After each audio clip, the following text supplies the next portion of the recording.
last time I posted on here has to have been the end of February, either February or March, and we are currently in November. I did take some time off, however, it will not happen again because that was quite a bit of time, but within good reason because so much has happened since March or February, whenever that was, and there's a lot of lessons to share and all of that has happened, and that's exactly the theme of today's video, so let's just jump right into it. So as you can see, my background is a bit different today, quite a bit different, and that is because I am not in Lagos right now. I am visiting my family, and I came to visit back in the end of March, and what was supposed to be a 3-4 week rest, see my fam, head back to Lagos has turned into 8 months. So definitely what I planned was not how everything turned out, but in the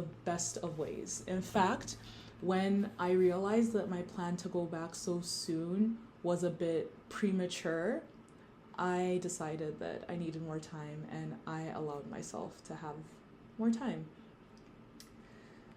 Okay, so where do we begin? Let's check the notes. So yes, this was a bit of an accident. It definitely wasn't intended to take an 8-month going on 12-month break. I am pretty much going to be taking a year off by the time I do return to Lagos. So this definitely wasn't planned, but it was most certainly needed.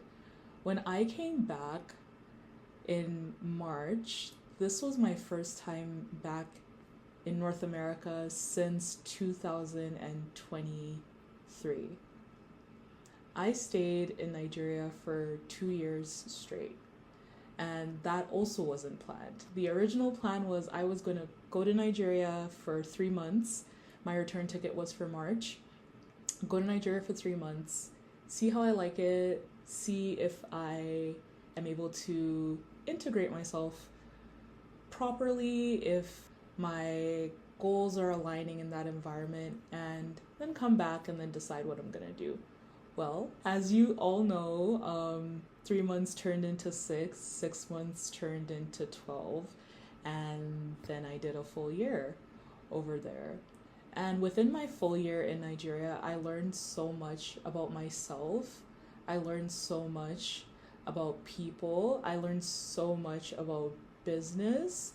And I always joked with my dad that what I learned within my 26 years of living at that time, what I had learned in all my 26 years of living, I have learned way more within my 2 years of being in Lagos at that point in time. Because it is a crash course in really survival of the fittest. I think Western Africa, but specifically Lagos for me, because that's where I was, is a sink or swim type of environment. You need to adapt, and things are constantly changing, and you can't hold on to how things should be or how things have always been, because you're just going to go with the current and you're not going to be able to go against the tide. So in Lagos, I really learned about speed and about iteration and about adaptation. And this was so different from how I've always been. And even coming back home, coming to visit and being in an environment that I'm more used to, which is very slow and just take it, I see fit and take my time and, just not in a rush and that hustle and bustle. I see the complete contrast from how I was when I was in Lagos. And I don't think that either is better than the other. In fact, I think life is all about seasons. And so this season that I am in life, I needed to return back to this intentional, methodical, informed decision-making way that I am versus thinking on my feet and just, okay, whatever my initial intuition or like my knee-jerk reaction is, just going with that and like just steamrolling through. There's a time for that as well.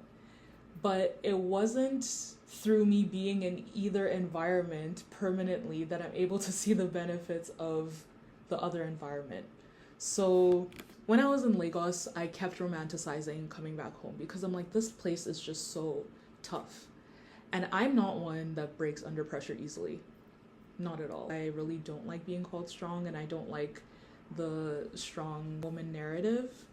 However, my tolerance levels are very high in certain circumstances, especially when it's a goal and something that I want to achieve, because I know at the end of the day, this isn't permanent. If I need to get through this moment, these months, these years, in order to reach where it is that I'm going, then I will do just that, because I know that this isn't permanent. So that was what I kept telling myself when I was in Lagos. I was like, you know what? I just need to keep my head down, and whether it takes me 2 years, whether it takes me 3 years, 5 years, I'm going to just have a working system that will be running itself at a point. So this is the sacrifice that I need to make in the short term in order to reap the benefits of the long term. I still stand by that. I definitely believe that, like everything in life, working smarter, not harder, is the best way to be, but there needs to be hard work within that smart work as well. Now that I'm back, especially I think the first week of coming back and realizing how much I was taking on, I mean, like projects, doing 2 to 3 of them at the same time is different in Lagos versus here in Canada. In Canada, when you have a tradesperson that tells you that they're going to be at your site at a certain time, 9 times out of 10 they're showing up at your site at that certain time. Or when you have agreed to terms of payment, for example, let's say 70% up front and then 30% on completion of work, those terms are going to be respected. In Lagos, there's a completely different working culture and just a completely different culture in general. 9 times out of 10, you're chasing them down for their timelines. You are really kind of having to sit on top of your quality control versus you do quality control regardless, but not every day on site. Like every day you have to monitor them, almost like you're babysitting. However, I don't want to make this a video just about Nigeria. I'm going to make a video about that on a different day. I just want to say that when I was in Nigeria, I romanticized coming back.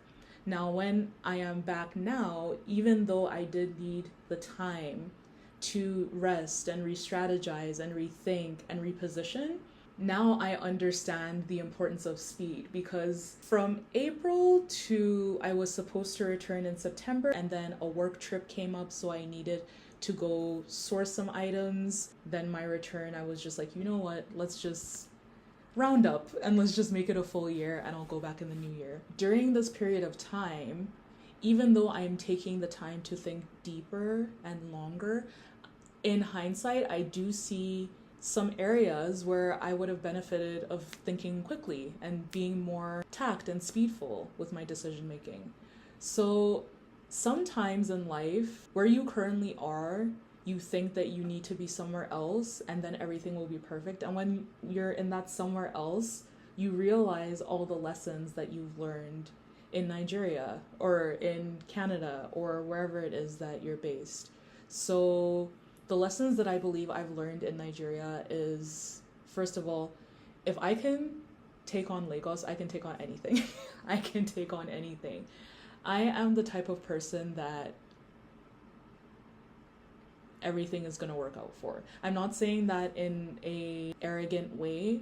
I'm just saying that in a factual way based on the evidence that I've seen in the past.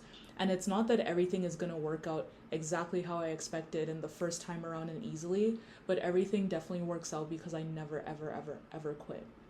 If I need to go back to the drawing board 1,000 times, I will do just that. But we are going to figure this out, and somehow, some way, it is going to work. That's number 1. Number 2, I learned the importance of discernment. I am someone who grew up very sheltered. I am someone who grew up very trusting of the world, and I am someone who grew up happy and positive. And I believe that human beings are innately good. And if a human being acts outside of that good, it's likely because of the circumstances or the environment, which goes right back to our environments shape who we are as people. But it goes back to the environment that they were nurtured in that would have taken them away from their innate goodness, is my own personal belief. So going to my home country, a country that I love so much, and seeing people behave in ways that are very opposite of how I believe human beings innately are, it was quite the adjustment for me, especially when, when it's like one time, two times, it's like, oh, okay, that was weird, but like, I wish them the best, and I wish them peace, love, and light, and, the next time will be different.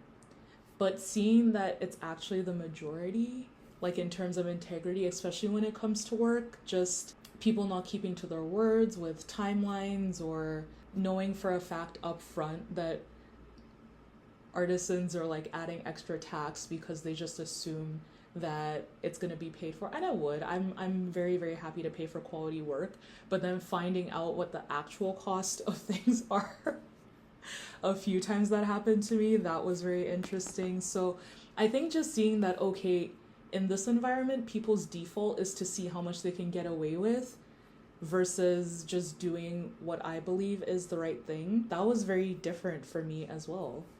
And understanding that the circumstances that they have is probably causing them to behave in certain ways, I think it really taught me a lot about the empathy that I already have. However, it definitely strengthened my boundaries, and it definitely strengthened how I assert myself, and it definitely strengthened, like I said, just being sharper. So when that happens about 3-4 times, now I know what to look out for in the initial interaction. If I notice a couple things that are red flags, I already know that, okay, this is probably somebody that I'm not willing to move forward with when it comes to work. What else did I learn in Nigeria? I learned that joy is whatever you make it. There are so many circumstances within that country that would make you want to believe that things are hopeless or discourage you. And I'm not saying that things are. This isn't like bypassing and just think of the good things. No, things can be tough. Things can be really, really tough. However, knowing that I get to choose joy regardless of what's going on around me, that was something that by force I needed to learn, because there were times where I was just feeling very victim-minded and woe is me, but being in that energy doesn't even feel good. It may feel good initially, but for extended periods of time, when you know that that isn't really who you are. So learning that I get to choose joy, and in fact me choosing joy is the perfect method of defiance and resistance to whatever it is that's going on around me, that's trying to make sure that I end up just as victim-minded and just as pitiful and woe is me as everybody around. No, I'm not going to do that. I'm going to keep the smile on my face. I'm going to keep the light in my heart. And I am going to do it so much that it's going to affect you. And you're going to have a smile on your face, and you're going to have light in your heart at some point as well. So yeah, I think that was another lesson that I definitely learned. There's so much, but like I said, I don't want to make today's video about my reflection on Nigeria. I just want to make today's video about how things are versus how we believe things should be are always going to be two different things. How we respond and how we move forward is what is going to ensure that you get to how you believe things should be. And I hope I'm making sense when I'm speaking in this video, because I know it may sound very vague and I'm not giving specific examples. It's just because there's so many examples. There are so many examples on a daily basis, both when I was back in Lagos and even maybe not at the same rate, not in the same volume, but even now that I'm back visiting and taking the break for the last year. The reason why I feel this way in taking the break, and the reason why I know that I needed this break, is because I didn't even realize how burnt out I was while I was in Nigeria. If you see my previous videos, I have the biggest smile on my face. Honestly, in fact, I think I seem more alive and energized in those videos. but I didn't realize that I was running on empty. And I also didn't realize that I was almost allowing the environment to dictate what my standards were for excellence. You know, when you're in a space like that where they are also so used to how things have been, and the ninth or 10th person is telling you, no, madam, this is how we just do things, you almost start to feel like, okay, maybe I'm asking for too much, or maybe I'm being too demanding, or maybe I'm not being understanding enough. Coming back and realizing that, no, I'm actually not asking for too much. It's just that they need a firm and kind way of being told that this is exactly what I want, and if you can't give it to me just like this, we are going to have to find somebody else to get this done. And sticking with it is exactly how you're going to get things done.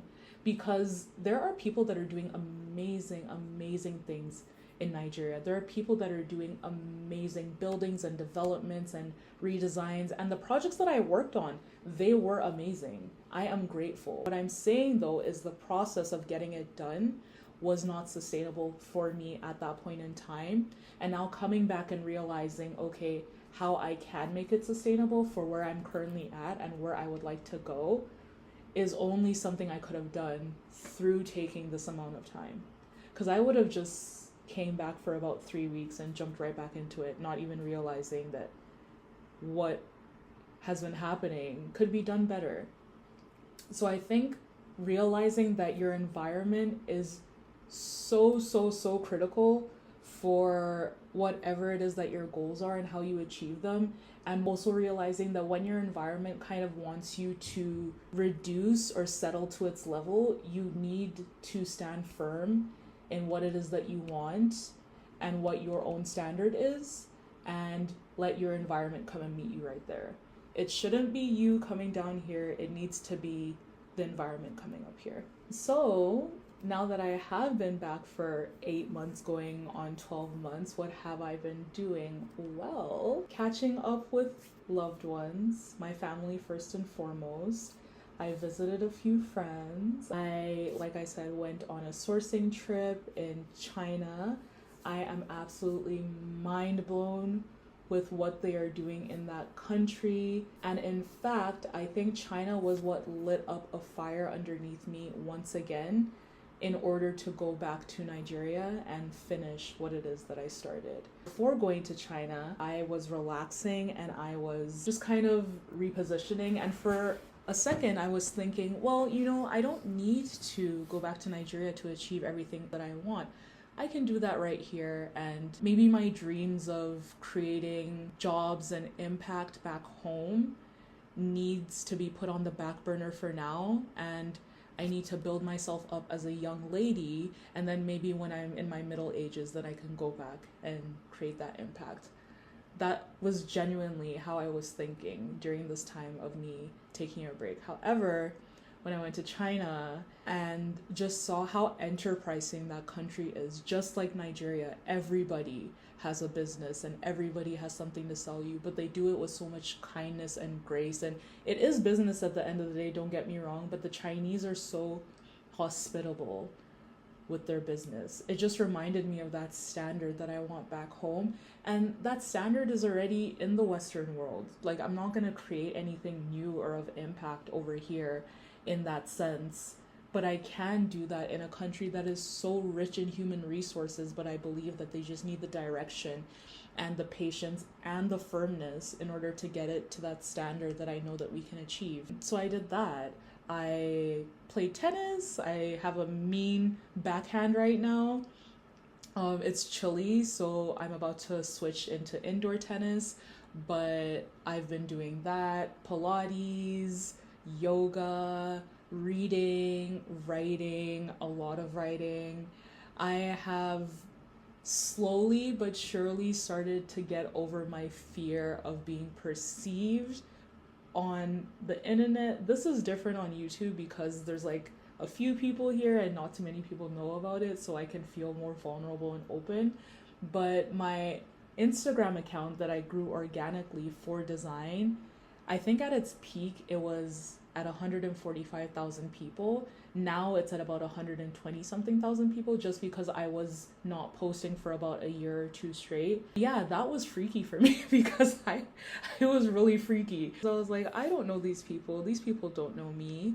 How am I supposed to just pop up to 120 something thousand strangers and assume that they are going to care about what I have to say? Or what am I even going to say? Because how I grew the page was by showcasing so many amazing designs from around the world.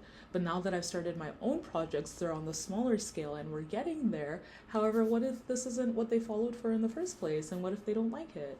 And these are genuine vulnerabilities and like fears that I had around showing up, especially when I'm talking about sensory design and neuroarchitecture. Like, what if it's too logical or too intellectual? What if they just want dopamine hits and scrolling and just seeing pretty things and moving on about their day? So these are a few of the thoughts that I had around showing up.